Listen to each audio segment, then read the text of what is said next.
បាទសូមគោរពអាដាមទេសមន្ត្រីអង្គរដ្ឋមន្ត្រីអាដាមរដ្ឋាភិការតំណាងក្រសួងស្ថាប័នដំ Igor Grossman EU Ambassador សូមគោរពដុកទ័រវិផាកប្រធានក្រុមប្រឹក្សានិងនាយក UNICEF ប្រចាំប្រទេសចាក់ UNESCO Director Flavio Bonetti សូមគណៈដឹកនាំក្រសួងអប់រំយុវជននិងកីឡាអាយដាមលោកជំទាវតំណាង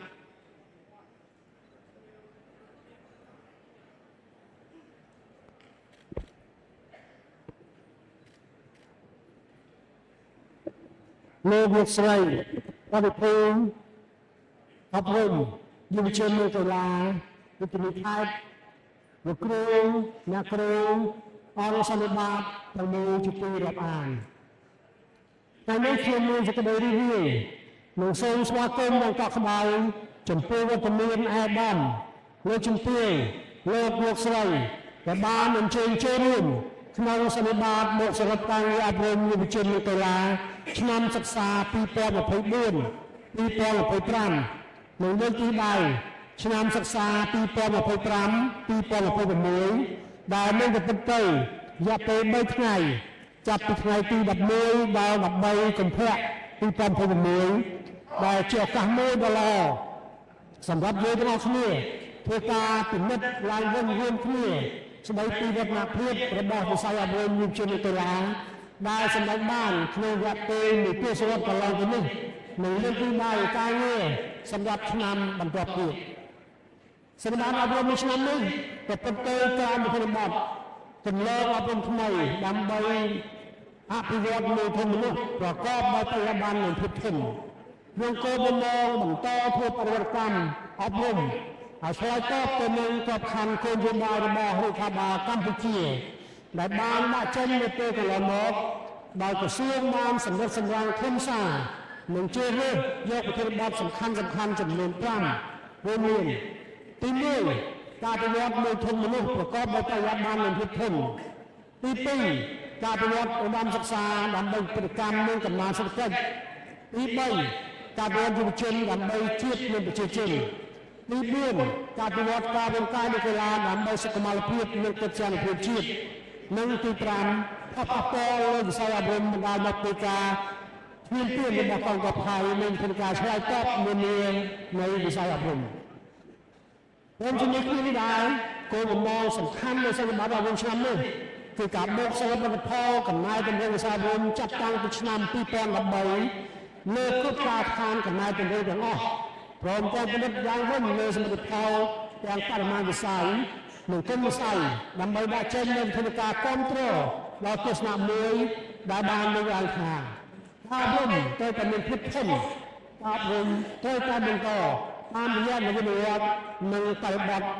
ស្របតាមប្រវត្តិជាក់ស្ដែងខ្ញុំសូមស្វាគមន៍យ៉ាងកក់ក្ដៅដល់នាយកសាលានៅតាមខ្សែបន្ទាត់ព្រំដែនកម្ពុជាថៃចំនួន27រូបដែលបានចូលរួមនៅក្នុងអង្គសភាអប់រំមួយឆ្នាំនេះសូមអបអរសាទរខ្ញុំសូមយកការនេះសម្ដែងកតញ្ញូតាធម៌យ៉ាងជ្រាលជ្រៅដល់ដៃគូអភិវឌ្ឍទាំងអស់អង្គការកាយវិបាលសេបស្ជិនផ្នែកក្រុមហ៊ុនឯកជនបុគ្គលិកអប់រំដែលបានជួយឧបត្ថម្ភគ្រប់គ្រងដល់គ្រូអ្នកគ្រូនិងសិស្សានុសិស្សក្នុងអំឡុងពេលមានសង្គ្រាមនៅតាមព្រំដែនជាមួយនឹងប្រទេសថៃខ្ញុំសូមសម្ដែងនៅការកោតសរសើរដល់វីរៈកងទ័ពកម្ពុជាដែលបានបូជាសាច់ស្រស់ឈាមស្រស់ក្នុងការដឹកនាំរបស់សម្ដេចអគ្គមហាសេនាបតីជ័យហ៊ុនសែននិងសម្ដេចមហាបវរទឹកដីហ៊ុនម៉ាណែតនៅក្នុងការការពារបូរណភាពទឹកដីនិងអធិបតេយ្យភាពកម្ពុជាខ្ញុំសូមអរគុណនិងកោតសរសើរដល់លោកប្រធានអនុប្រធានមន្ត្រីបុគ្គលិកអប់រំនៃខេត្តជាប់ព្រំដែនទាំង7ដែលបានប៉ះពាល់ដោយសារតែសង្គ្រាមនេះហើយដែល ដុតដៃដុតជើងនៅក្នុងការបន្តដល់សេវាអប់រំដល់កុមារកម្ពុជាក៏ដូចជាដល់ការជួយនៅក្នុងការគ្រប់គ្រងដល់ប្រជាជនក៏ដូចជាដល់លោកគ្រូអ្នកគ្រូដែលប៉ះពាល់ដោយសារសង្គ្រាមយើងនឹងមានការលើកទឹកចិត្តចំពោះលោកនាយកដែលមកពីសាលាតាមព្រំដែនហើយដើម្បីសម្រួលដល់ការស្នាក់នៅក្នុងទីក្រុងភ្នំពេញនៅក្នុងអំឡុងពេលសន្និបាតនេះអាដាមលោកជំទាវលោកស្រីអង្គសន្និបាតតែមួយជាទីមេត្រីខ្ញុំសូមលើកឡើងនៅសមិទ្ធផលការងារសំខាន់ដែលក្រសួងអប់រំយុវជននិងកីឡាបានសម្រេចបានរយៈពេលកន្លងមកជាពិសេសក្នុងមួយទសវត្សរ៍កន្លងមកនេះដែលមានការគ្រប់គ្រងពីដៃគូអភិវឌ្ឍន៍នានាមួយសមិទ្ធផលផ្នែកបរិមាណវិស័យគិតត្រឹមឆ្នាំសិក្សា2025-2026សាលាមត្តេយ្យសិក្សានិងគ្រឹះស្ថានសិក្សាចំណេះទូទៅសាធារណៈសហគមន៍និងឯកជនសរុបមាន 19,592 កន្លែងក្នុងនោះមត្តេយ្យសិក្សាគ្រប់ប្រភេទមាន 9,207 កន្លែងរដ្ឋ 4,767 សហគមន៍ 3,418 ឯកជន1,022 កន្លែងសាលាបឋមសិក្សាមាន 8,247 រដ្ឋ 7,321 ឯកជន 927 អនុវិទ្យាល័យ 1,360 រដ្ឋ 1,240 ឯកជន120និងវិទ្យាល័យ 957 រដ្ឋ 591 ឯកជន 366គ្រឹះស្ថានសិក្សាដែលផ្ដល់សេវាអប់រំបច្ចេកទេសមានចំនួន49កន្លែងក្រោមក្រសួងអប់រំយុវជននិងកីឡាហើយគ្រឹះស្ថានឧត្តមសិក្សាទូទាំងប្រទេសមាន200ក្នុងនោះស្ថិតនៅក្រោមក្រសួងអប់រំមាន94រដ្ឋ17ឯកជន77ការអប់រំកុមារតូចកុមារអាយុ3ឆ្នាំទៅ5ឆ្នាំបានចូលរៀនគ្រប់រូបភាពមានវឌ្ឍនភាពល្អប្រសើរដែលកើនឡើងពី31,000 នាក់ដល់44,000 នាក់ក្នុងរយៈពេល10ឆ្នាំកន្លងទៅនេះអត្រាចុះឈ្មោះចូលរៀនរបស់កុមារអាយុ5ឆ្នាំកើនឡើង17%ពី61%ដល់78%ការអប់រំនៅបឋមសិក្សាការចូលរៀននៅបឋមសិក្សាមានវឌ្ឍនភាពល្អប្រសើរជាលំដាប់អត្រាពិតនៃការសិក្សាបឋមសិក្សាកើនឡើងពី97.9ដល់នៅឆ្នាំសិក្សា2014-2015ដល់101.6នៅក្នុងឆ្នាំសិក្សា2025-2026អត្រារួមមានចំនួន119%ជាមួយគ្នានេះចំនួនសិស្សបឋមសិក្សាបានកើនឡើងពី2លាន8ម៉ឺននាក់ដល់2លាន2សែននាក់គឺកំណើនប្រមាណជា2សែននាក់អត្រាឡើងថ្នាក់កើនឡើងពី 86.5 ដល់ 90.5 ហើយអត្រាបោះបង់ថយចុះពី 6.2 មកនៅត្រឹម 4.4 អត្រាត្រួតថ្នាក់ស្ថិតនៅក្នុងរង្វង់ 5%ការអប់រំមធ្យមសិក្សាអត្រារួមនៃការសិក្សានៅមធ្យមសិក្សាបឋមភូមិកើនឡើងក្នុងរយៈពេល10ឆ្នាំកន្លងទៅនេះចំនួន 24% គឺពី 55% ដល់ 79% សិស្សមធ្យមសិក្សាបឋមភូមិបានកើនឡើងពី 550,000 នាក់ដល់ 720,000 នាក់មានកំណើនចំនួន 170,000 នាក់អត្រាបញ្ចប់ការសិក្សាកើនឡើងពី 42% ដល់ 63.6% ការចូលរៀននៅមធ្យមសិក្សាទុតិយភូមិក៏មានកំណើនប្រមាណជា 21% ផងដែរដោយអត្រារួមកើនឡើងពី 25.3% ដល់ 46.6% តាមរយៈការសាងសង់ សាលារៀនឲ្យចិត្តទៅដល់ផ្ទះរបស់ប្រជាជនជាមួយគ្នានេះចំនួនសិស្សក៏កើនឡើងពី290,000 នាក់ដល់450,000 នាក់គឺមានកំណើនសរុប16,000 នាក់ដូច្នេះក្នុងរយៈពេល10ឆ្នាំនេះនៅសិស្សមធ្យមសិក្សាមានកំណើនសរុបចំនួន330,000 នាក់អត្រាបញ្ចប់ការសិក្សានៅមធ្យមសិក្សាទុតិយភូមិកើនឡើងពី21%ដល់42%សិស្សអប់រំបច្ចេកទេសគឺបានកើនឡើងពី868 នាក់ដល់4,717 នាក់ហើយដែលសិក្សាតាមជំនួញចំនួន13ដូចជាអគ្គិសនីអេឡិចត្រូនិកបសុវប្បកម្មសេដ្ឋសាស្ត្រមេកានិកការិយាល័យជួរមុខកុំព្យូទ័រគណនេយ្យកែច្នៃអាហារ Digital Media Design អភិវឌ្ឍកសិកម្មនិងកសិកម្មវៃឆ្លាតសាលារៀនចំនួនថ្មីកើនឡើងពី1កន្លែងដល់14កន្លែងដែលមានសិស្សប្រមាណ8,000 នាក់សិក្សារៀនសូត្រការរួមក្រៅប្រព័ន្ធនៅបរិយាបន្នក្រសួងបានអនុវត្តកម្មវិធីក្រៅប្រព័ន្ធចំនួន8អក្ខរកម្មក្រៅអក្ខរកម្មចូលរៀនឡើងវិញបង្កើនប្រាក់ចំណូលសមមូលបឋមសិក្សាសមមូលមធ្យមសិក្សាបឋមភូមិបំពេញវិជ្ជាសមមូលអប់រំកម្រិតមូលដ្ឋានតាមអ៊ីនធឺណិត BIP ដែលមានអ្នកសិក្សាប្រមាណ50,000 នាក់ក្រសួងបន្តអនុវត្តកម្មវិធីបរិយាបន្នចំនួន4កម្មវិធីរួមមានការអប់រំបរិយាបន្ននៅសាលាចំណេះទូទៅសាលាអប់រំពិសេសសម្រាប់សិស្សមានពិការភាពថ្នាក់សមាហរណកម្មនិងការអប់រំពហុភាសាសម្រាប់ជនជាតិដើមភាគតិចដែលយើងមានភាសាទាំងអស់ចំនួន6ក្រសួងបានពង្រីកសេវាអប់រំក្រៅប្រព័ន្ធដល់កន្លែងដូចជារោងចក្រពន្ធនាគារមណ្ឌលអប់រំកែប្រែដើម្បីឲ្យក្រុមមុខសញ្ញាដែលងាយរងគ្រោះទទួលបានការសិក្សាស្មើភាពគ្នាការអប់រំឧត្តមសិក្សានិស្សិតឧត្តមសិក្សាបានកើនឡើងពី25,000 នាក់ក្នុងមួយឆ្នាំឡើងដល់32,000 នាក់នាពេលបច្ចុប្បន្នអត្រារួមនៃការសិក្សានៅឧត្តមសិក្សាសម្រាប់អ្នកអាយុ18ដល់22ឆ្នាំកើនឡើងពី10%ដល់19%គឺមានកំណើន10%និស្សិតកំពុងសិក្សាផ្នែកវិទ្យាសាស្ត្រមានចំនួន36%ការអភិវឌ្ឍយុវជន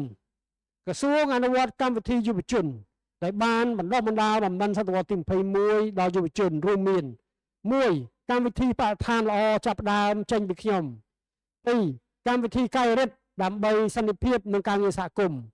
3កម្មវិធីកាយរិទ្ធក្លាហាន4កម្មវិធីផ្លាស់ប្ដូរបទពិសោធន៍លើបំណិនបច្ចេកវិទ្យាព័ត៌មាននិង Digital ជាមួយនឹងអង្គការសមាគមកាយរិទ្ធជាតិនានាក្នុងតំបន់និងពិភពលោក5កម្មវិធីសមមូលអប់រំកម្រិតមូលដ្ឋានតាមអ៊ីនធឺណិត6កម្មវិធីអក្ខរកម្ម Digital 7កម្មវិធីជជែកដេញដោលយុវជនថ្នាក់ជាតិនិងថ្នាក់ខេត្ត8កម្មវិធីយុវជន21 9កម្មវិធីធុរកិច្ចជាតិសម្រាប់យុវជន10កម្មវិធីការគ្រប់គ្រងផ្លូវចិត្តយុវជន11កម្មវិធីមនសិការពលរដ្ឋល្អដោយសហការជាមួយដោយដឹកនាំដោយសសយកសហភាពសហព័ន្ធយុវជនកម្ពុជា12កម្មវិធីប្រកួតភ្លេងកាយរដ្ឋថ្នាក់ជាតិ13កម្មវិធីស្ម័គ្រចិត្តដើម្បីសហគមន៍ខ្ញុំ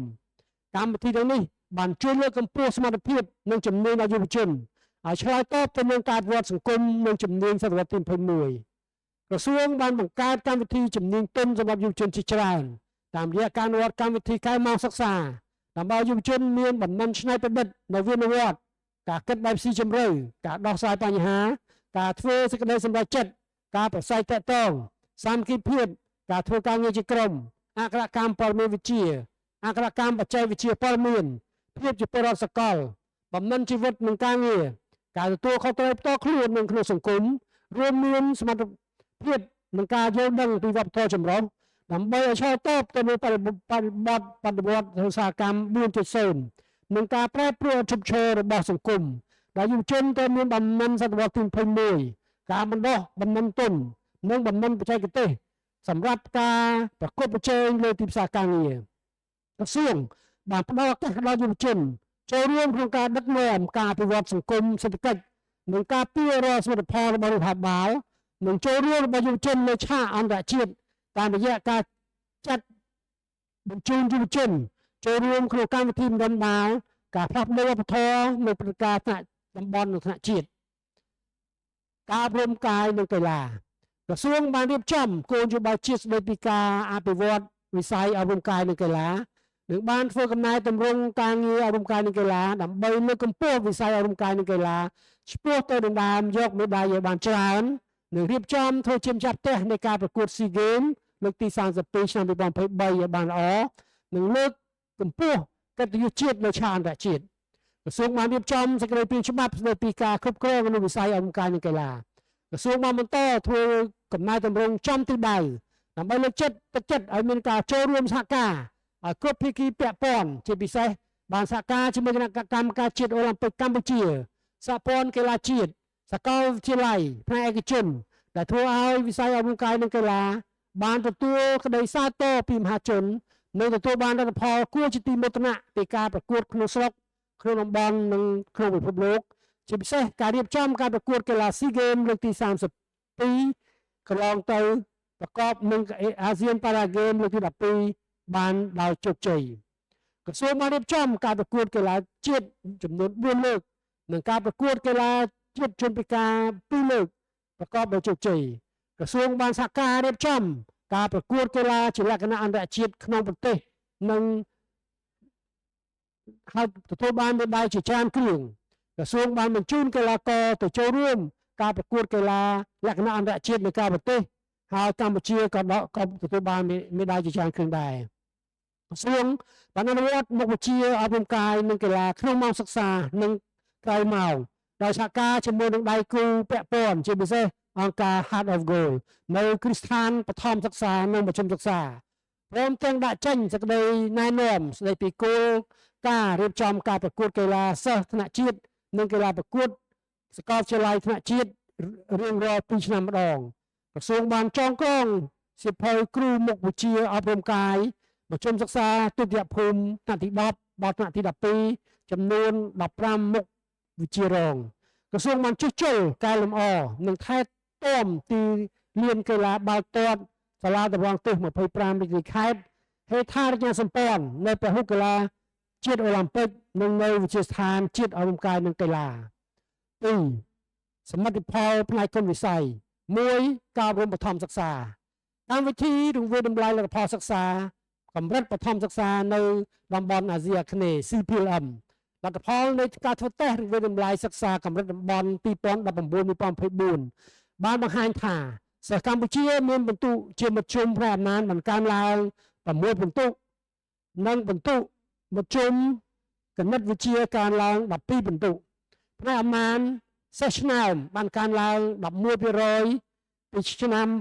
2019ដល់18%ពី2024សិស្សពូកែមានប្រមាណ20%សិស្សមធ្យមមានប្រមាណ24%ហើយសិស្សខ្សោយបានធ្លាក់ចុះពី48%មកនៅត្រឹម37%ផ្នែកគណិតវិទ្យាសិស្សប្រកែបានកើនឡើងពី17%ដល់40%សិស្សមធ្យមមានចំនួន40%ហើយសិស្សខ្សោយបានថយចុះពី36%មកនៅត្រឹម20%2ការអប់រំមធ្យមសិក្សាការប្រឡងសញ្ញាបត្របឋមសិក្សាបឋមភូមិនិងទុតិយភូមិជាពិសេសឆ្នាំ2019គឺជាឆ្នាំដំបូងនៃការធ្វើកំណែតម្រង់ការប្រឡងសញ្ញាបត្របឋមសិក្សាទុតិយភូមិដែលលើកទី1មានបេក្ខជនជាប់ត្រឹមតែ25%ហើយលើកទី2ត្រឹមតែ17%ហើយមានបេក្ខជននីតិ A ចំនួនត្រឹមតែ11នាក់ប៉ុណ្ណោះនៅពេលបច្ចុប្បន្នអត្រាជាប់កើនឡើងដល់84%ហើយនីតិ A មានចំនួន3020នាក់កម្មវិធីអន្តរជាតិសម្រាប់ការវិនិច្ឆ័យលទ្ធផលសិក្សារបស់សិស្ស PISA ប្រៀបធៀបលទ្ធផលរបស់កម្ពុជារវាង PISA D ឆ្នាំ2017និង PISA 2022ពិន្ទុសិស្សកម្ពុជាអាយុ15ឆ្នាំបានកើនឡើងលើគ្រប់ផ្នែកទាំងអស់ជាពិសេសផ្នែកវិទ្យាសាស្ត្របាន កើនឡើង17ពិន្ទុគណិតវិទ្យាកើនឡើង11ពិន្ទុអំណានកើនឡើង8ពិន្ទុ3វឌ្ឍនភាពនៃកំណែតម្រង់ចាប់តាំងពីឆ្នាំ2013ចាប់តាំងពីឆ្នាំ2013ក្រសួងបានដាក់ចេញនូវកម្មវិធីកំណែតម្រង់ជាច្រើនតាមដំណាក់កាលដែលមានវត្តមានធាតុដូចខាងក្រោម1កំណែតម្រង់ដំណាក់កាលទី1ក្នុងឆ្នាំ2013នៃដើមអាណត្តិទី5ដោយទទួលបានការអនុញ្ញាតពីសម្ដេចអគ្គមហាសេនាបតីជហ៊ុនសែនក្រសួងអប់រំយុវជននិងកីឡាបានដាក់ចេញនៅកំណែតម្រង់អាទិភាព8ចំណុចបាទដោយរួមមាន1ការគ្រប់គ្រងបុគ្គលិកការដំឡើងប្រាក់បៀវត្សដល់បុគ្គលិកអប់រំមកទល់ពេលនេះគឺបៀវត្សមន្ត្រីអប់រំបានកើនឡើងជាមធ្យម3ដងហើយការបើកប្រាក់បៀវត្សនិងថវិកាដំណើរការតាមសាលារៀនតាមប្រព័ន្ធធនាគារ2ការធ្វើកំណែតម្រង់ប្រឡងនិងរង្វាយតម្លៃសិក្សាក្រសួងបានរៀបចំក្របខ័ណ្ឌរង្វាយតម្លៃសិក្សាថ្នាក់ជាតិហើយបន្តកំណែតម្រង់ការប្រឡងសញ្ញាបត្រគ្រប់កម្រិតជាពិសេសគឺការប្រឡងសញ្ញាបត្រនៅមជ្ឈមសាស្ត្រទុតិយភូមិទី3កំណែតម្រង់ឧត្តមសិក្សាក្រសួងបានផ្ទេរឲ្យគឺស្ថានឧត្តមសិក្សាមានស្វ័យភាពក៏ដូចជាពង្រឹងអភិបាលកិច្ចនិងការដាក់ចេញនៅពិនិត្យឡើងវិញនៅកម្មវិធីសិក្សាវិធីសាស្ត្របង្រៀនការប្រើប្រាស់បច្ចេកវិទ្យាហើយជាពិសេសគឺការឆ្លើយតបនៃគឺស្ថានឧត្តមសិក្សាទៅនឹងទីផ្សារពលកម្មទី4ការរំកាយនិងកីឡាក្រសួងបានធ្វើកំណែតម្រង់ការអប់រំកាយនិងកីឡាដែលចាប់ផ្ដើមពីការអភិវឌ្ឍប្រភេទកីឡាជាតិអូឡ িম্প ិកនិងការបង្កើនការហាត់វឹកវឺនការផ្ដល់ថវិកាគាំទ្រដល់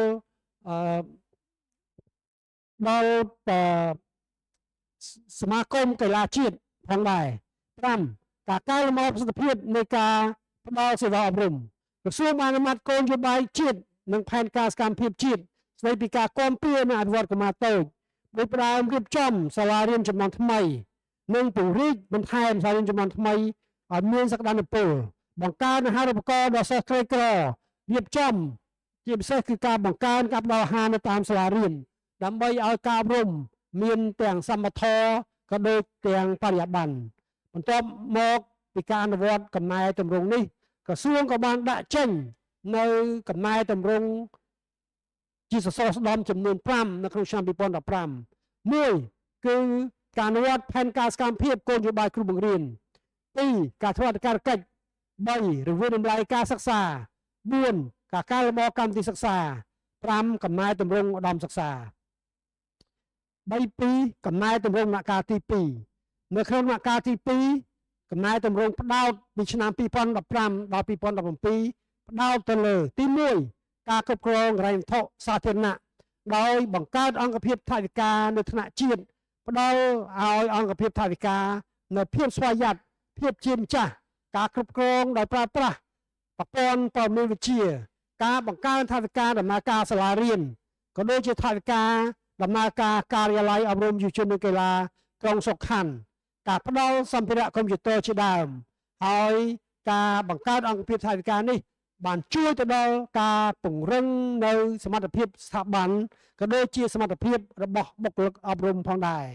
ទី2គឺការពង្រាយគ្រូក្រសួងបានរៀបចំគោលការណ៍នៃការគ្រប់គ្រងធនធានមនុស្សដើម្បីបន្តធ្វើកំណែតម្រង់ការគ្រប់គ្រងធនធានមនុស្សក៏ដូចជាបានបញ្ចូលគ្រូខ្មែរឥស្លាមចំនួន1441នាក់ក៏ដូចជាគ្រូជនជាតិចិនដើមភាគតិចឲ្យចូលទៅក្នុងក្របខ័ណ្ឌរដ្ឋទី3កំណែតម្រង់មជ្ឈមណ្ឌលបណ្ដាគ្រូបង្រៀនហើយក្រសួងក៏បានប្រែក្លាយមជ្ឈមណ្ឌលគ្រូកុសលភូមិភាគភ្នំពេញនិងបាត់ដំបងដែលមានការគ្រប់គ្រងពីដៃគូអភិវឌ្ឍជាពិសេសអង្គការចៃការគឺយើងបង្កើតបានជាវិទ្យាស្ថានគ្រូកុសលភ្នំពេញនិងបាត់ដំបងក៏ដូចជាបង្កើតជាស្ថានជាតិអប់រំពិសេស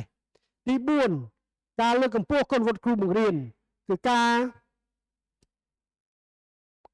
កែលម្អលក្ខខណ្ឌជ្រើសរើសបេក្ខជនគ្រូបង្រៀនក៏ដូចជាផ្ដល់អាទិភាពឲ្យសិស្សដែលមាននិទ្ទេស ABC បានចូលធ្វើគ្រូបង្រៀនទី5ការងារអធិការកិច្ច ក្រសួងក៏បានរៀបចំប្រព័ន្ធអធិការកិច្ចហើយក៏ដូចជាការបណ្ដុំដាលអធិការហើយចែកចេញអធិការជា8តំបន់6រង្វាន់តម្លៃและផលសិក្សាក្រសួងបានរៀបចំប្រព័ន្ធរង្វាន់តម្លៃ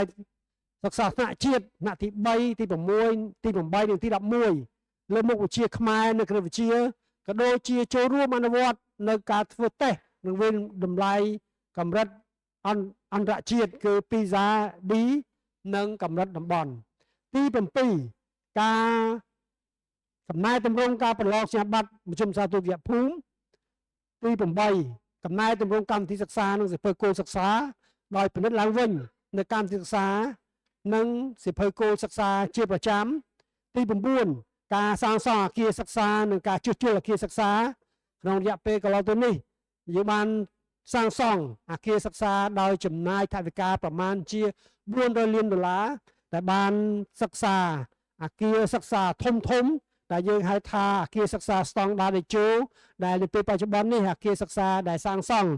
ដោយសម្ដេចអគ្គមហាសេនាបតីតេជោគឺមានចំនួន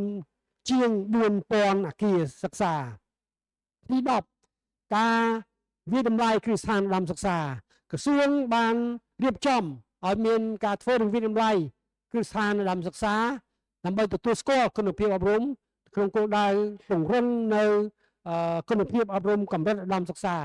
ទី11ការលើកកម្ពស់វិស័យកីឡាគឺយើងបន្តការបង្កើនចំណាយលើកទឹកចិត្តដល់កីឡាករកីឡាការិនីដែលទទួលបានមេដាយហើយ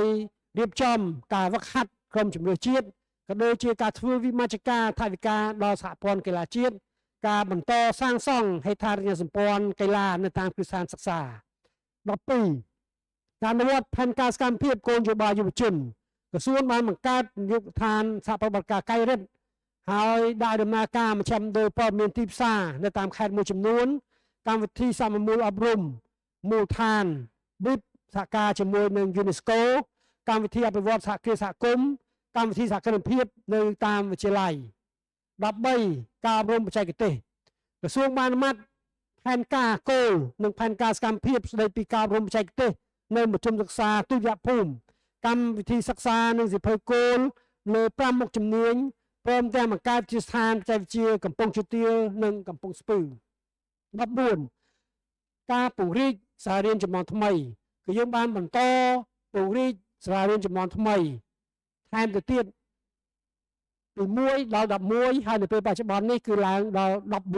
14 15ការរៀបចំកន្លងអាជីពការបណ្ដុំដាលនយោបាយសាលាក្រសួងបានអនុម័តក្របខ័ណ្ឌគោលនយោបាយស្តីពីកន្លងអាជីពគ្រូបង្រៀន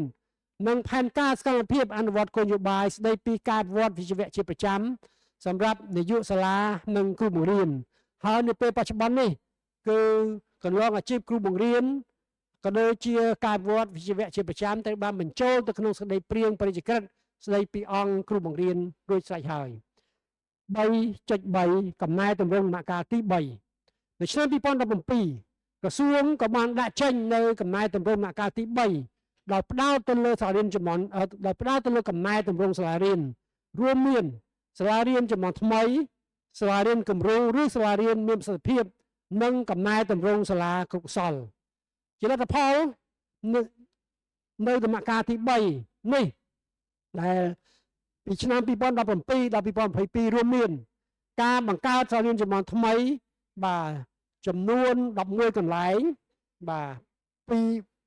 4កន្លែងនៅបឋមនិង7កន្លែងនៅមធ្យម2ការរៀបចំសាកល្បងនៅកំណែតម្រង់សាលារៀនដែលជ្រើសរើសសាលាចំនួន100គឺអនុវិទ្យាល័យចំនួន100ដើម្បីធ្វើកំណែតម្រង់ហើយក៏ផុសជះទៅដល់សាលាចំនួន500ទៀតឈរទៅលើមូលដ្ឋាននៃបទពិសោធន៍នៃកំណែតម្រង់នេះយើងក៏បានរៀបចំជាសាលារៀនគំរូហើយយើងបានពង្រីកសាលារៀននេះពី100ដល់ជិត2000បាទទី3កំណែតម្រង់គ្រឹះស្ថានបណ្ដាគ្រូក្រសួងបានកែលម្អកម្មវិធីសិក្សាវិធីសាស្ត្របង្រៀនដែលអនុម័តនិងដាក់ប្រើប្រាស់នៅកម្មវិធីបណ្ដុំដាលគ្រូបង្រៀនកម្រិតមូលដ្ឋានគ្រូបង្រៀន12/2តាមប្រព័ន្ធ credit ការបញ្ចូលកញ្ចប់អំណាចដំបូងនិងគណិតដំបូងនៅក្នុងកម្មវិធីបណ្ដុំដាលគ្រូបង្រៀនចង់ជំរាបជូនថា ការរៀបចំនៅកញ្ចប់អំណាចដំបូងនិងគណិតដំបូងនេះគឺជាគឺជាកំណែតម្រង់មួយយ៉ាងធំជាពិសេសនៅកម្រិតបឋមសិក្សាដើម្បីលើកកម្ពស់នៅបំណិនមូលដ្ឋានបាទសម្រាប់សិស្សឲ្យទទួលបានជោគជ័យនៅក្នុងការសិក្សាហើយនឹងការលើកកម្ពស់ការបង្រៀនភាសាជាតិផងដែរហើយក៏យើងបានដាក់បញ្ចូលកញ្ចប់អំណាចដំបូងនៅដំបូងនេះនៅក្នុងគ្រឹះស្ថានបណ្ដុំបណ្ដាគ្រូការអនុម័តក្របខ័ណ្ឌកម្មវិធីបណ្ដុំបណ្ដាគ្រូបង្រៀនកម្រិតឧត្តមបរិញ្ញាបត្របូក2រៀបចំសភៅណែនាំស្ដីពីសហគមន៍វិជ្ជាជីវៈនៅតាមគ្រឹះស្ថានសិក្សាកម្មវិធីបណ្ដុំបណ្ដាគ្រូអប់រំកាយនិងកីឡា12+4នៅវិទ្យាស្ថានជាតិអប់រំកាយនិងកីឡាការរៀបចំគោលការណ៍វិតម្លៃផ្ដល់ឋានៈគ្រូឧទ្ទេសនៅវិទ្យាស្ថានគ្រូកុសលនិងការអភិវឌ្ឍកម្មវិធីសិក្សាកម្រិតថ្នាក់បរិញ្ញាបត្រជាន់ខ្ពស់អប់រំឯកទេសការអប់រំបឋមសិក្សាសម្រាប់គ្រូឧទ្ទេសនៅសាលាគ្រូកុសលក៏ដូចជាការផ្ដល់ឋានន្តរស័ក្តិសាស្ត្រាចារ្យដល់សាស្ត្រាចារ្យនៅកម្រិតឧត្តមសិក្សាផងដែរ4កំណែតម្រង់ដំណាក់កាលទី4ប្រសិទ្ធបត្តិអប់រំឆ្នាំ2022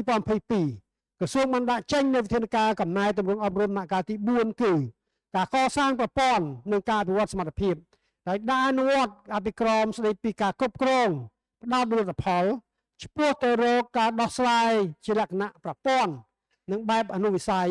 ការពង្រឹងប្រព័ន្ធគ្រប់គ្រងអប់រំដោយត្រូវរួមបញ្ចូលគ្នានៅការពិនិត្យឡើងវិញមុខងារនិងភារកិច្ចការរៀបបញ្ចំផែនការប្រចាំឆ្នាំ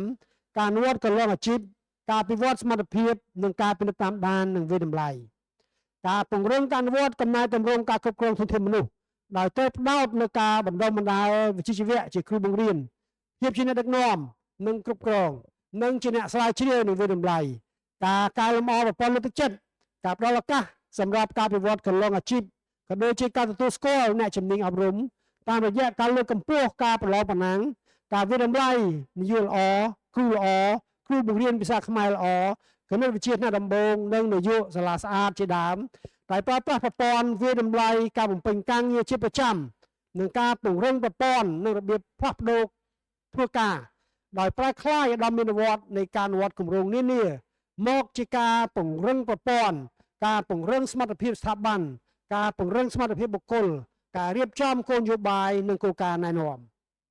5វឌ្ឍនភាពសំខាន់នៃកំណែតម្រង់សាលារៀនចាប់ពីឆ្នាំ2023 5.1 វឌ្ឍនភាពនៃកំណែតម្រង់សាលារៀនទី1ចាប់ពីឆ្នាំ2023ក្រសួងបានដាក់អនុវត្តស្តង់ដារសាលារៀនគំរូដែលឈរទៅលើបទពិសោធន៍និងដ៏មានប្រវត្តិនៃកំណែតម្រង់ពីដើមមកដើម្បីធ្វើកំណែតម្រង់សាលារៀនឲ្យគ្រប់ជ្រុងជ្រោយមានសុខភាពដែលផ្ដោតទៅលើស្តង់ដារចំនួន5ទី1លទ្ធផលសាស្ត្ររបស់សិស្សទី2ការរៀនការបង្រៀនទី3ការចូលរួមរបស់សហគមន៍ទី4ដំណើរការបដិបត្តិការរបស់សាលារៀននិងទី5គណនេយ្យភាពសាលារៀនគិតចាប់តាំងពីឆ្នាំ2023មកទល់បច្ចុប្បន្នចំនួនសាលារៀនដែលបានទទួលស្គាល់ជាសាលារៀនគំរូបានកើនឡើងដល់427សាលាក្នុងនោះមត្តេយ្យមាន49បឋម137សាលារៀនគោលដៅកវអមាន41និងមជ្ឈមសិក្សាមាន205ក្នុងក្របខ័ណ្ឌនៃការអនុវត្តស្តង់ដារសាលារៀនគំរូក្រសួងបានយកចិត្តទុកដាក់លើការលើកកម្ពស់សុខុមាលភាពរបស់សិស្សតាមរយៈការផ្ដល់អាហារតាមសាលារៀនគឺក្រសួងកំពុងអនុវត្តកម្មវិធីផ្ដល់អាហារតាមសាលារៀនដោយប្រើប្រាស់កសិផលក្នុងសហគមន៍នៅតាមសាលារៀនចំនួន1114ខេត្ត10គាំទ្រដោយកម្មវិធីស្បៀងអាហារពិភពលោកចំនួន428និងរដ្ឋាភិបាលចំនួន686ហើយដែលមានសិស្សជាង300,000នាក់ទទួលផលហើយយើងបានបង្កើនរបបអាហារសិស្សពី780រៀលក្នុងមួយនាក់ទៅ820រៀលក្នុងមួយនាក់សម្រាប់អាហារពេលព្រឹកមួយថ្ងៃនិងដល់1300រៀលសិស្សម្នាក់សម្រាប់អាហារថ្ងៃត្រង់ខអាហារូបករណ៍ដល់សិស្សក្រីក្រកម្មវិធីអាហារូបករណ៍សម្រាប់អនុវត្តជាកម្មវិធីជាតិចាប់តាំងពីឆ្នាំ2014ផ្ដោតជាសំខាន់លើក្រុមសិស្សមកពីគ្រួសារក្រីក្រ ដោយផ្ដល់សិស្សបឋមសិក្សានិងមធ្យមសិក្សាក្នុងមួយនាក់ទទួលបាន24,000រៀលក្នុងមួយឆ្នាំសិក្សានិងសិស្សមធ្យមសិក្សាទុតិយភូមិមួយនាក់ទទួលបាន36,000រៀលសិស្សមកពីគ្រួសារមានបានសមាធរទទួលបានអាហារូបករណ៍ក្រៅមូលនិធិជាតិជំនួយសង្គមមាននៅបឋមសិក្សាចំនួន357,000នាក់និងមធ្យមសិក្សាជាង100,000នាក់សិស្សក្រីក្រមកពីគ្រួសារគ្មានបានសមាធរក្រោមថវិកាក្រសួងអប់រំយុវជនកីឡានៅបឋមសិក្សាចំនួន45,500នាក់និងនៅមធ្យមសិក្សា43,000នាក់សិស្សអប់រំបច្ចេកទេស1,500នាក់ទទួលបានអាហារូបករណ៍ផងដែរកការលើកកម្ពស់សុខភាពសិក្សានិងសុខភាពអាហារតាមសាលារៀនមុខវិជ្ជាអប់រំសុខភាពត្រូវបានចាត់ទុកជាមុខវិជ្ជាកាតព្វកិច្ចដែលមាន1ម៉ោងសិក្សាក្នុងមួយសប្តាហ៍ចាប់ពីថ្នាក់ទី1ដល់ទី12អភិវឌ្ឍសិភៅសិក្សាគោលមុខវិជ្ជាអប់រំសុខភាពសម្រាប់គ្រូនិងសិស្សពីថ្នាក់ទី1ដល់ទី12ក្រសួងបានជំរុញការពិនិត្យសុខភាពភ្នែកគំហើញការវាស់កាត់វ៉ែនតាការពិនិត្យត្រចៀកការស្ដាប់ការគ្រប់គ្រងឧបករណ៍ជំនួយស្ដាប់នៅតាមគ្រឹះស្ថានសាធារណៈហើយក៏ដោយសារមានការជួយគ្រប់គ្រងពីដៃគូផងដែរក្រសួងបានសាងសង់បន្ទប់សុខភាពដាច់ដោយឡែកនៅតាមសាលារៀនគ្រប់ភូមិសិក្សាមាន210ទីតាំងជ្រុងសុខភាពមាន3,400ទីតាំងសាលារៀនទូទាំងប្រទេសគ្រប់ភូមិសិក្សាមានចំណាត់ថ្នាក់ត្រឹមកម្រិត3ផ្ដោតលើទឹកស្អាតអនាម័យមានចំនួន11%គឺមានន័យថាសាលាទាំងអស់គឺមានបន្ទប់ទឹកស្អាតប៉ុន្តែដែលស្អាតជាងគេមានផ្កាយ1ផ្កាយ2ផ្កាយ3អញ្ចឹងបើគិតថាផ្កាយ3មាន12%ប៉ុន្តែគិតពីផ្កាយ2ទៅគឺមានប្រមាណជា80%ក្រសួងបានដាក់ចេញវិធានការហាមអាហារមិនមានសុវត្ថិភាពដូចជាភេសជ្ជៈបើកម្លាំងគ្រប់ប្រភេទភេសជ្ជៈផ្អែមបារីអេឡិចត្រូនិកគ្រឿងស្រវឹងគ្រប់ប្រភេទនៅតាមគ្រឹះស្ថានសិក្សាទី2សាលាមជ្ឈមសាធនធានមានចំនួន67សាលានៅគ្រប់រាជធានីខេត្តតែផ្ដោតទៅលើការអប់រំវិទ្យាសាស្ត្រនិងបច្ចេកវិទ្យានៅកម្រិតមជ្ឈមសិក្សាតាមរយៈការវិនិយោគលើផ្នែករឹងនិងគឺហេដ្ឋារចនាសម្ព័ន្ធនិងសម្ភារៈរូបវន្តនិងផ្នែកទុន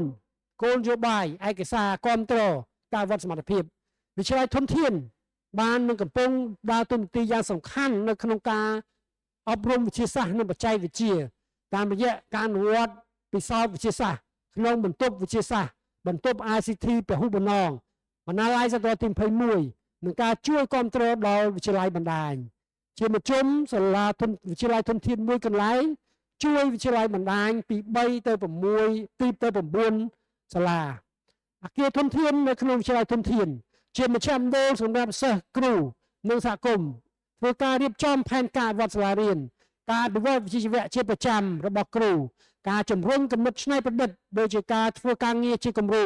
ការជំរុញការប្រើប្រាស់បច្ចេកវិទ្យាព័ត៌មាន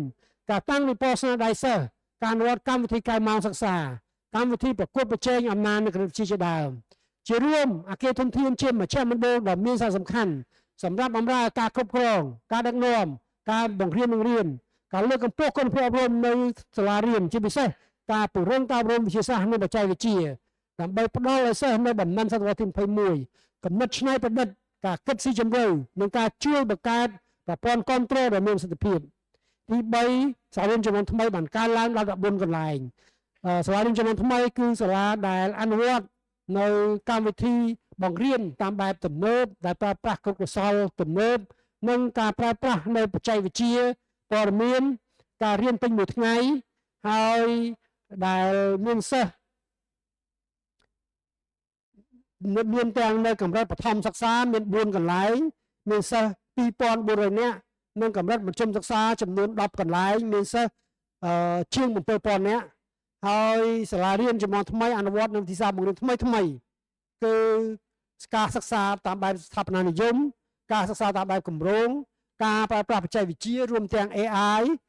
ការវិតម្លៃដោយតាមប្រាទ្រឹស្ដី Bloom Taxonomy ការអភិវឌ្ឍជំនាញបណ្ណាល័យសតវត្សទី21ហើយនៅពេលបច្ចុប្បន្ន យើងក៏បានប្រើប្រាស់សាលារៀនចំនួនថ្មីបាទជាកន្លែងពិសោធន៍ដើម្បីកែលម្អវិធីសាស្ត្របង្រៀនហើយនៅពេលបច្ចុប្បន្នគឺយើងរុំវិធីសាស្ត្របង្រៀនសាលារៀនចំនួនថ្មីនេះចូលទៅសាលាផ្សេងទៀតជាពិសេសនៅសាលារៀនគំរូក៏ដូចជានៅតាមគ្រឹះស្ថានបណ្ដុះបណ្ដាលគ្រូទី4ការរៀបចំទីរកដ្ឋានតាមតំបន់រោងចក្រតាមअनुសាសន៍ដ៏ខ្ពង់ខ្ពស់របស់សម្ដេចមហាបវរធិបតីទីរកដ្ឋាននៅតាមសហគមន៍រោងចក្រសហគ្រាសត្រូវបានរៀបចំ17កន្លែងដែលភាគច្រើនសម្រាប់កូនកម្មករកម្មការិនីរោងចក្រសហគ្រាសទី5ការអនុវត្តសាកល្បងកន្លងអប់រំថ្មីតាមការណែនាំដ៏ខ្ពង់ខ្ពស់របស់សម្ដេចមហាបវរធិបតីក្រសួងអប់រំយុវជនកីឡាបានសហការជាមួយនឹងក្រសួងការងារនិងបណ្ដុះបណ្ដាលជីវៈដើម្បីរៀបចំកន្លងអប់រំថ្មីគឺទី1កន្លងវិទ្យាសាស្ត្រទី2វិទ្យាសាស្ត្រសង្គមនិងទី3កន្លងវិជ្ជាជីវៈចាប់ពីថ្នាក់ទី10ហើយពីថ្នាក់ទី9ទី7ដល់ទី9គឺការតម្រង់ទិសសិស្សពីថ្នាក់ទី10យើងអនុវត្តកន្លង3នេះក្រសួងបានរៀបចំអនុវត្តនៅតាមសាលាវិទ្យាល័យចំនួន46គឺអនុវត្តមានស្រាប់ចំនួន18និងអនុវត្តថ្មីឆ្នាំនេះចំនួន28បាទផ្ដោតទៅលើមុខវិជ្ជា13បាទគឺមានសិស្សប្រមាណជា75,000នាក់ទទួលផលហើយចំពោះសាលា28ថ្មីនេះគឺយើងផ្ដោតទៅលើមុខវិជ្ជាកុំព្យូទ័របច្ចេកវិទ្យាព័ត៌មានកុំព្យូទ័រនិងជំនាញគណនេយ្យ 5.2 កំណែតម្រង់សាលាគ្រូកុសលយើងបានធ្វើទំនើបកម្មសាលាគ្រូកុសលជាពិសេសគឺវិទ្យាស្ថានជាតិអប់រំវិទ្យាស្ថានគ្រូកុសលរាជធានីភ្នំពេញវិទ្យាស្ថានគ្រូកុសលបាត់ដំបងដោយប្រើប្រាស់ថវិកាក្រសួងអប់រំផងនិងថវិកាដៃគូផងបាទមានទាំងអង្គការចាយការមានទាំង ADB បាទហើយបានប្រែក្លាយវិទ្យាស្ថានទាំង3នេះឲ្យក្លាយទៅជាវិទ្យាស្ថានទំនើបសម្រាប់បណ្ដុះបណ្ដាលគ្រូសតវត្សទី21ដែលមានប្រើប្រាស់ទាំងបច្ចេកវិទ្យា AI ផងដែរម្យ៉ាងវិញទៀតយើងក៏រៀបចំឡើងវិញបាទនៅវិទ្យាស្ថាននៅមជ្ឈមណ្ឌលគ្រូកុសលភូមិភាគហើយក៏មានផែនការដែលមានការគ្រប់គ្រងពីចាយការប្រែក្លាយមជ្ឈមណ្ឌលគ្រូកុសលនៅខេត្តកំពង់ចាមឲ្យក្លាយទៅជាវិទ្យាស្ថានគ្រូកុសលថ្មីមួយទៀតបាទក៏ដូចជានៅខេត្តកណ្ដាលគឺត្រៀមសហការជាមួយនឹងគយការបាទដើម្បីដោតទៅលើការបណ្ដុះបណ្ដាលខាងផ្នែក IT ផងដែរហើយក្រសួងកំពុងតែពិនិត្យឡើងវិញនៅសាលាគ្រូកុសលនៅវិទ្យាការនៃខេត្តបាទដោយកន្លងមកនេះតាមរយៈGPE ហើយដែលមានការគ្រប់គ្រងពី UNESCO បាទយើងបានជួសជុលនិងធ្វើទំនើបកម្មអគារសិក្សានៅតាមសាលាគ្រូកុសលទាំង11ហើយសាលាទាំងនេះបាទនឹងផ្លាយคล้ายទៅជាកន្លែងជួយគ្រប់គ្រងទៅដល់កំណែតម្រង់សាលារៀនជាពិសេសដែលផ្ដោតទៅលើការបណ្ដុះបណ្ដាលការផ្ដល់នៅការគ្រប់គ្រងខាងផ្នែកគ្រូកុសលក៏នៅកញ្ចប់អាមានដំបងនិងកណ្ដបងផងដែរអង្គភាពចំនួន5ត្រូវបានទទួលស្គាល់ជាអង្គភាពផ្ដល់សេវាអភិវឌ្ឍជីវៈជាប្រចាំហើយបានបើកវគ្គចំនួន48ប្រធានបទបាទហើយយើងក៏បានចាប់ផ្ដើមវិតម្លៃគ្រូឧទ្ទេសល្អសម្រាប់សាលាគ្រូកុសលផងដែរពីស្ថានបម្រើគ្រូចំនួន5ត្រូវបានទទួលស្គាល់ថាជាសាលាគ្រូកុសលគំរូរួមមានវិទ្យាស្ថានជាតិអប់រំវិទ្យាស្ថានគ្រូកុសលរាជធានីភ្នំពេញវិទ្យាស្ថានគ្រូកុសលបាត់ដំបងមហាវិទ្យាល័យអប់រំនៃសាកលវិទ្យាល័យភូមិភ្នំពេញនិងសាលាគ្រូកុសលនៅការខេត្តសៀមរាប8ការវិវត្តគ្រូបង្រៀនគោលនយោបាយស្តីពីគ្រូបង្រៀននិងផែនការសកម្មភាពកំពុងត្រូវបានពិនិត្យឡើងវិញដែលផ្ដោតលើគោលនយោបាយស្តីពីគ្រូបង្រៀនឆ្នាំ2013សេចក្តីព្រាងបរិយាក្រិតស្តីពីអង្គគ្រូបង្រៀនការពង្រឹងលទ្ធផលការងាររបស់គ្រូបង្រៀនក្របខ័ណ្ឌគ្រូបង្រៀនកិច្ចសន្យាគ្រូបង្រៀនផ្អែកលើកិច្ចព្រមព្រៀងការងារនិងផ្ដោតលើលទ្ធផលតេស្ត CPLM PISA ព្រមទាំងធានាបាននូវផលជះនៃការអនុវត្តគោលនយោបាយនិងផែនការសកម្មភាពនានាក្រសួងបានអនុវត្តកន្លងអាជីពគ្រូបង្រៀនដែលបានបង្កើតជាគណៈកម្មការវិតម្លៃថ្នាក់ជាតិសម្រាប់ការដំឡើងឋានៈវិជ្ជាជីវៈក្នុងក្របខ័ណ្ឌកន្លងអាជីពគ្រូបង្រៀន នឹងបានជ្រើសរើសអ្នកឯកទេសអប់រំលចំនួន35នាក់ក្រសួងបានអនុវត្តកម្មវិធីជីវៈជាប្រចាំដោយបានអនុវត្តថ្នាល CPD សម្រាប់ការធ្វើវិក្រិតការដើម្បីឲ្យបុគ្គលិកអប់រំបានចូលរួមនៅក្នុងវគ្គបណ្ដុះបណ្ដាលនិងទទួលបាន credit ព្រមទាំងរៀបចំឯកសារទស្សនទានស្ដីពីការអភិវឌ្ឍផែនការយុទ្ធសាស្ត្រវិជ្ជាជីវៈជាប្រចាំនៅវិក្រិតការបុគ្គលិកឆ្នាំ2025ដល់2030និងដំឡើងគុណវុឌ្ឍិគ្រូបង្រៀនបឋមឲ្យទទួលបានបរិញ្ញាបត្រកម្មវិធីអប់រំគ្រូបង្រៀនគ្រប់កម្រិតតាមប្រព័ន្ធ credit ត្រូវបានធ្វើបច្ចុប្បន្នកម្មនិងស្របតាមនិន្នាការអប់រំនាពេលបច្ចុប្បន្ននៅឆ្នាំ2025គ្រូបង្រៀនផ្អែកលើកិច្ចព្រមព្រៀងការងារចំនួន4946នាក់ត្រូវបានជ្រើសរើសសម្រាប់ខេត្តគោលដៅរួមមានព្រៃវែងកំពង់ចាមត្បូងឃ្មុំបាត់ដំបងនិងតាកែវហើយជាពិសេសគឺការសម្រេចរបស់រដ្ឋាភិបាលនៅក្នុងការផ្តល់ប្រាក់ឧបត្ថម្ភចំនួន70%នៃបៀវត្សសរុបគ្រូបង្រៀនដើម្បីផ្ដល់ជូនគរុនិស្សិតទាំងនេះដែលអាចឲ្យយើងជ្រើសរើសគរុនិស្សិតចំនួន75%គឺមាននីតិ A B and C ជារួមការអនុវត្តគោលនយោបាយគ្រូបង្រៀនទទួលបានលទ្ធផលជោគជ័យដ៏ល្អប្រសើរ 5.4 កំណែទម្រង់កម្មវិធីសិក្សាសៀវភៅសិក្សាគោលត្រូវបានរៀបចំឡើងវិញពីថ្នាក់ទី7ទី12បាទហើយដើម្បីធ្វើទំនើបកម្មនិងឆ្លើយតបទៅនឹង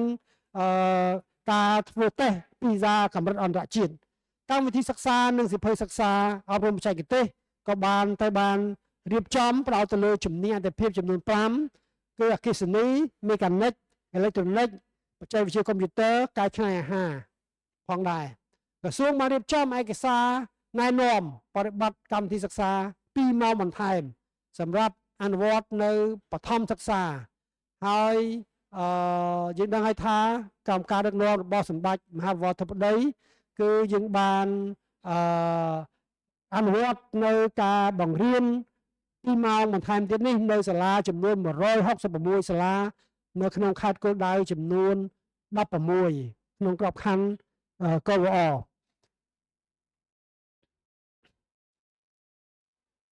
យើងឃើញថាគិតមកដល់ពេលនេះសៀវភៅសិក្សាគោលថ្មី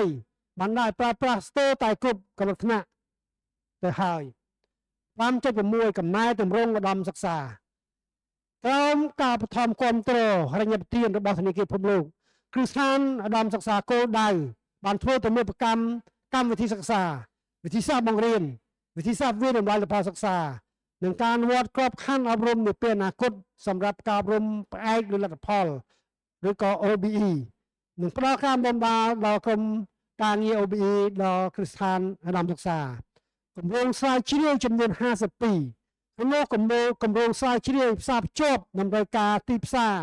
និងអភិវឌ្ឍសង្គមសេដ្ឋកិច្ចចំនួន43គម្រោងត្រូវបានអនុវត្តអត្ថបទស្រាវជ្រាវដែលឆ្លងកាត់ការត្រួតពិនិត្យដោយក្រុមអ្នកជំនាញត្រូវបានបោះពុម្ពក្នុងទស្សនាវដ្តីស្រាវជ្រាវជាតិចំនួន23គឺផ្នែក STEM 3 កសិកម្ម3និងអប់រំ17អត្ថបទស្រាវជ្រាវដែលបានឆ្លងកាត់ការត្រួតពិនិត្យដោយក្រុមអ្នកជំនាញក្នុងទស្សនាវដ្តីស្រាវជ្រាវជាតិនិងអន្តរជាតិមានចំនួន134អត្ថបទមជ្ឈមណ្ឌលដំណាភាពនៅគ្រឹះស្ថានដំសិក្សាសាធារណៈចំនួន6ត្រូវបានបង្កើតរួមមានមជ្ឈមណ្ឌលដំណាភាពនៅវិនិវត្តការរៀននិងបង្រៀននៅសាកលវិទ្យាល័យភូមិភ្នំពេញទី2មជ្ឈមណ្ឌលដំណាភាពប្រព័ន្ធវប្បកម្មកសិកម្មនិរន្តរភាពនិងអាហារូបត្ថម្ភ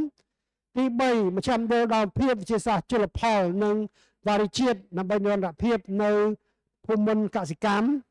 ទី4មជ្ឈមណ្ឌលដំណាភាពសម្រាប់ការស្រាវជ្រាវប្រព័ន្ធជលសាស្ត្រនៅវិទ្យាស្ថានបច្ចេកវិទ្យាកម្ពុជា5មជ្ឈមណ្ឌលដំណាភាពសម្រាប់ស្រាវជ្រាវនិងវិនិយោគនៅវិទ្យាល័យជាតិគ្រប់គ្រងនិង6មជ្ឈមណ្ឌលអប់រំនិងបណ្ដុំដាលជាសៀមកំចៃមាសនៅសាកលវិទ្យាល័យជាតិជាសៀមកំចៃមាសផងដែរយើងបានបង្កើតនៅជំនាញថ្មីដូចជា AI Security Data Science ជាដើមគ្រឹះស្ថានដំសិក្សាចំនួន19រដ្ឋ12ឯកជន7និងសាលាភូមិន្ទរដ្ឋបាលបានចូលជាបណ្ដាញសាកលវិទ្យាល័យ Cyber កម្ពុជាកម្មវិធីអប់រំកម្រិតបញ្ញាបត្រ29បញ្ញាបត្រជាន់ខ្ពស់2ថ្នាក់ឆ្នាំសិក្សាមូលដ្ឋាន1ត្រូវបានជ្រើសរើស ដាក់ក្នុងកម្មវិធីបណ្ដាញសាកលវិទ្យាល័យ Cyber កម្ពុជាក្នុងនោះមានមុខវិជ្ជាចំនួន125និងមានមេរៀនចំនួន962មុខវិជ្ជាចំនួន66ត្រូវបានដាក់ប្រតិបត្តិនៅក្នុងប្រព័ន្ធ Moodle លើបណ្ដាញសាកលវិទ្យាល័យ Cyber កម្ពុជានិងលើប្រព័ន្ធ model របស់គ្រឹះស្ថានដំណើរសិក្សាសមាជិក 5.7 ការរួម Digital យុទ្ធសាស្ត្រអប់រំ Digital សម្រាប់សាលារៀនត្រូវបានអនុវត្តជាផ្លូវការនៅក្នុងឆ្នាំ2025ក្រសួងបានជំរុញនិងពង្រីកវិសាលភាពការប្រើប្រាស់បញ្ញាសិប្បនិម្មិត AI សម្រាប់ការរៀនការបង្រៀននៅតាមសាលាកុសលនិងសាលារៀនចំនួនថ្មីក៏ដូចជាពង្រីកនៅតាមសាលារៀនគោលដៅផ្សេងទៀតហើយដាក់បញ្ចូលនៅក្នុងថ្នាល Digital ផងដែរក្រសួងបាននឹងកំពុងពង្រឹងការអប់រំវិទ្យាសាស្ត្រលើសមត្ថភាពគ្រូនិងការពិវត្តវិជ្ជាជាប្រចាំនៅប្រជុំសាទុតិយភូមិ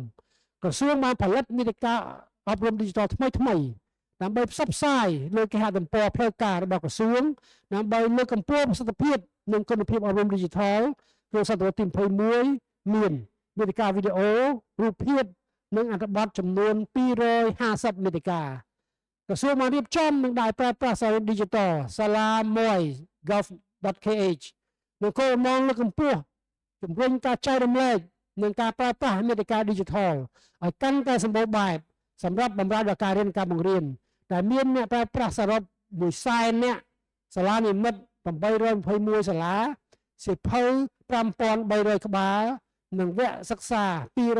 258និងអត្ថបទមានចំនួន1,146ក្រសួងបានអនុវត្តកម្មវិធីមណ្ឌលសិក្សាតាមប្រព័ន្ធអេឡិចត្រូនិកមួយ e-learning app ដែលជាកម្មវិធីតាមប្រព័ន្ធអេឡិចត្រូនិកតាមទូរស័ព្ទសម្រាប់គ្រូបង្រៀននិងសិស្សពីថ្នាក់ទី1ដល់ទី12ដែលមានអ្នកចូលឈ្មោះជាង600,000នាក់វីដេអូបង្រៀនជាង77,000និងសៀវភៅ700ក្បាលហើយដោយមានការប្រើប្រាស់ AI ផងដែរក្រសួងក៏បានប្រើប្រាស់នៅសាលា MIL app សម្រាប់ជួយដល់ការបង្រៀននិងរៀនការស្វ័យសិក្សាលើបំណិនភាពជាពលរដ្ឋ Digital សកលផ្ដល់ចំណេះដឹងលើការប្រើប្រាស់ប្រព័ន្ធផ្សព្វផ្សាយប្រកបដោយសុខភាព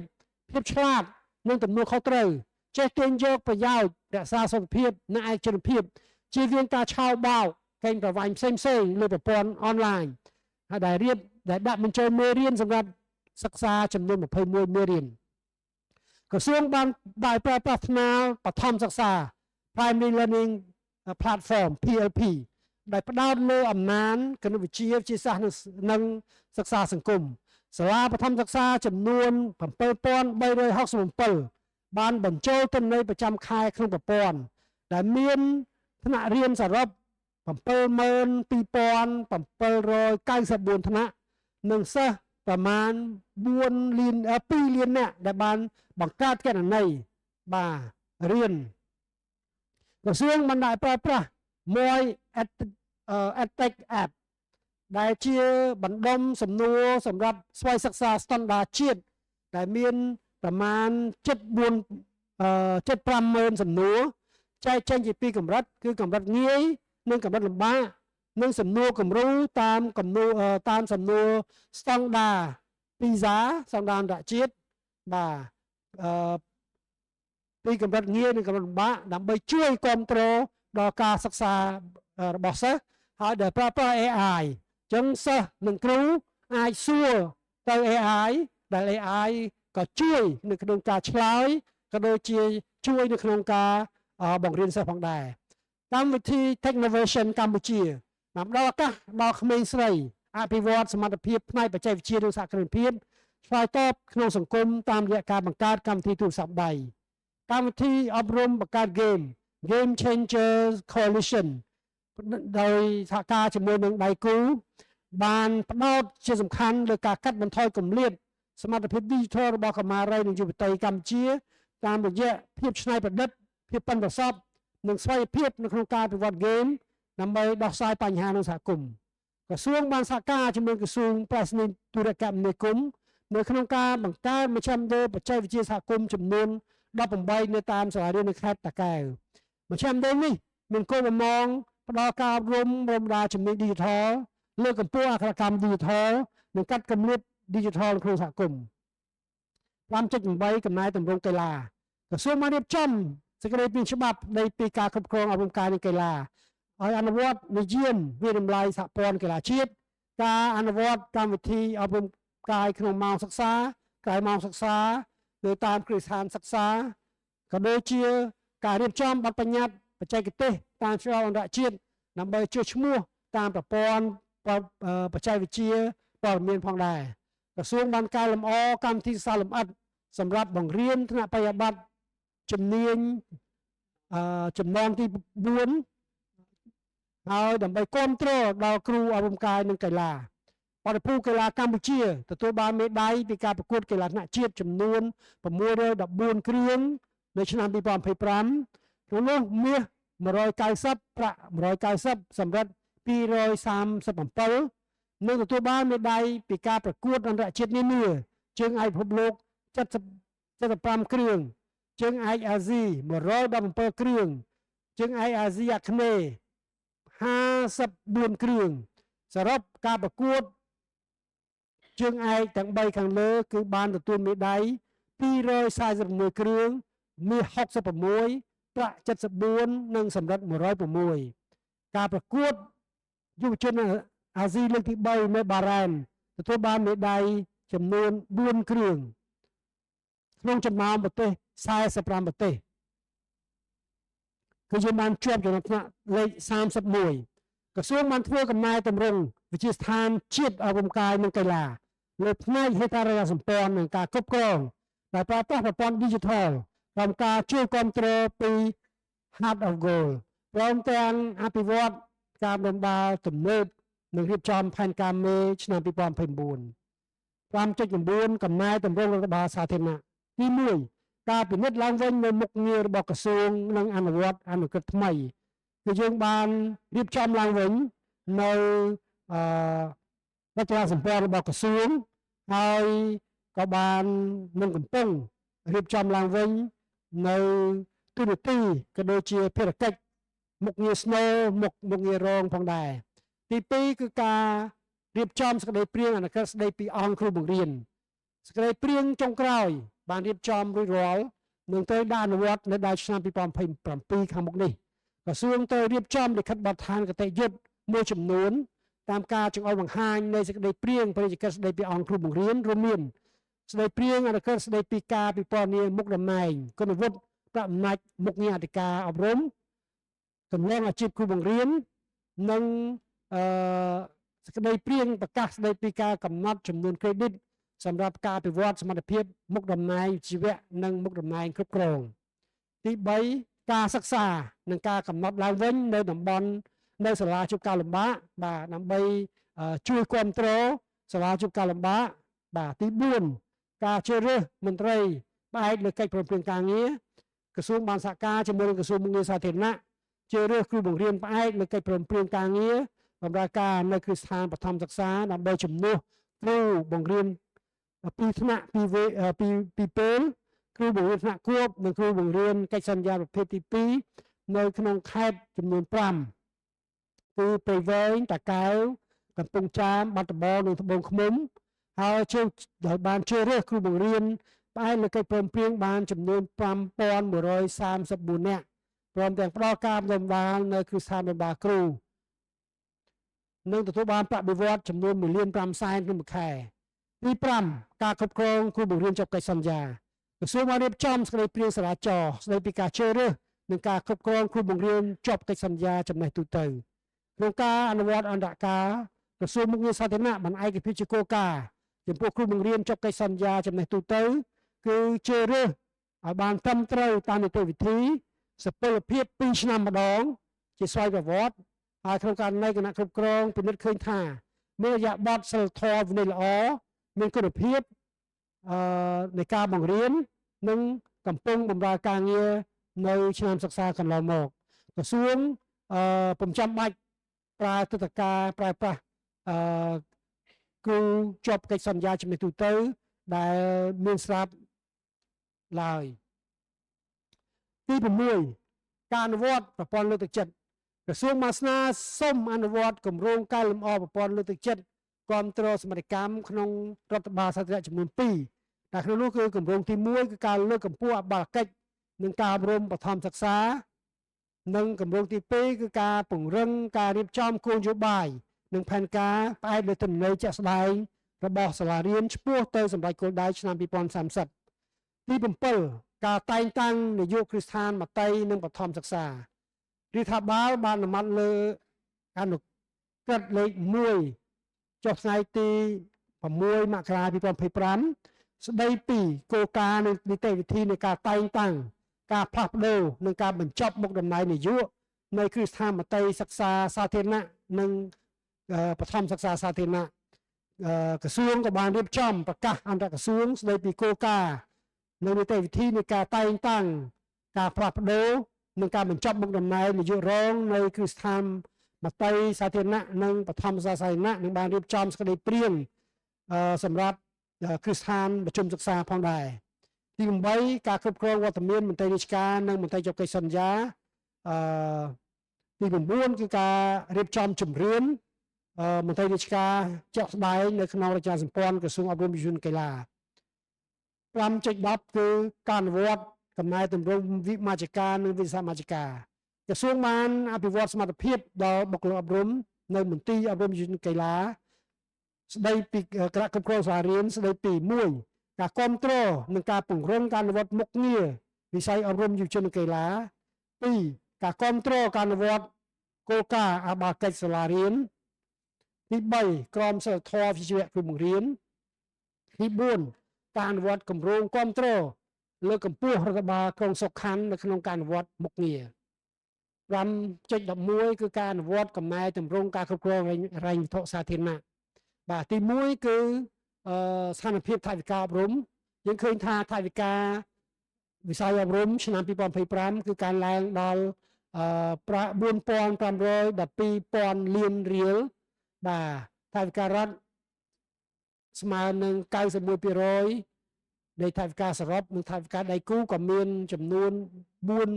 423,000 លានរៀលផងដែរ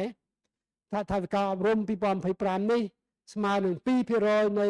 ផលិតផលសរុបក្នុងស្រុកហើយថវិកាចរន្តបែងចែកជា3ផ្នែកសំខាន់ៗ1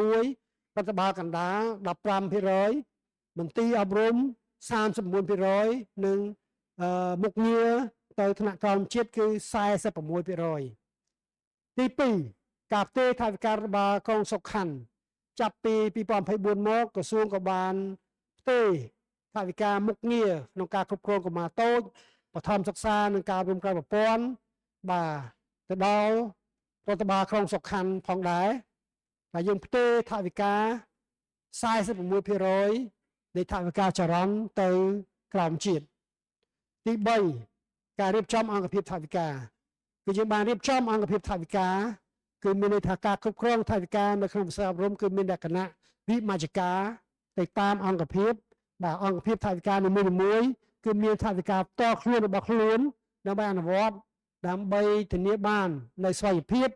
ពជាម្ចាស់ហើយអនុវត្តបាននៅគោលនយោបាយផងដែរក៏ដូចជាអាចបានពង្រឹងសមត្ថភាពស្ថាប័នក៏ដូចជាសមត្ថភាពរបស់មន្ត្រីរាជការទី4គឺថាការមូលនិធិដំណើរការសាលារៀនសាធារណៈបាទក្រសួងបានរៀបចំគោលការណ៍ណែនាំស្តីពីការគ្រប់គ្រងមូលនិធិដំណើរការសាលារៀនសាធារណៈសម្រាប់ការគ្រប់គ្រងថវិការដ្ឋថវិកាដៃគូក៏ដូចជាសប្បុរសជនបាទហើយទាំងអស់នេះបាទជួយទៅដល់ការគ្រប់គ្រងថវិកានៅកម្រិតសាលារៀនឲ្យមានប្រសិទ្ធភាពក៏ដូចជាមានតម្លាភាពហើយលើកកម្ពស់អបាលកិច្ចល្អផងដែរចាប់តាំងពីឆ្នាំ2017ដល់2025ថវិកាដំណើរការសាលារៀនក៏បានកើនជាលំដាប់ហើយក្នុងឆ្នាំ2017-2018ថវិកាដំណើរការសាលារៀនកើន 21% បាទហើយយើងក៏បានទិញជាកុំព្យូទ័រក៏ដូចជាម៉ាស៊ីនបោះពុម្ពផ្សេងជូនទៅដល់សាលារៀនផងដែរហើយក្នុងឆ្នាំ2025ថវិកាដំណើរការសាលារៀនបានកើនឡើងដល់ 178,000 លានរៀលទី5ការអនុវត្តថវិការដ្ឋជារៀងរាល់ឆ្នាំ ក្រសួងបានអនុវត្តចំណាយបានប្រមាណជា 96% ហើយថវិកាដែលទទួលបានហិញ្ញប្បទានពីដៃគូមានចំនួន$100 លានអាមេរិកក្នុងមួយឆ្នាំទី6ការអនុវត្តកិច្ចព្រមព្រៀងសមាជកម្មនៅឆ្នាំ2025ក្រសួងបានរៀបចំកិច្ចព្រមព្រៀងសមាជកម្ម3កម្រិតគឺកម្រិតទី1រវាងក្រសួងអប់រំយុវជនកីឡា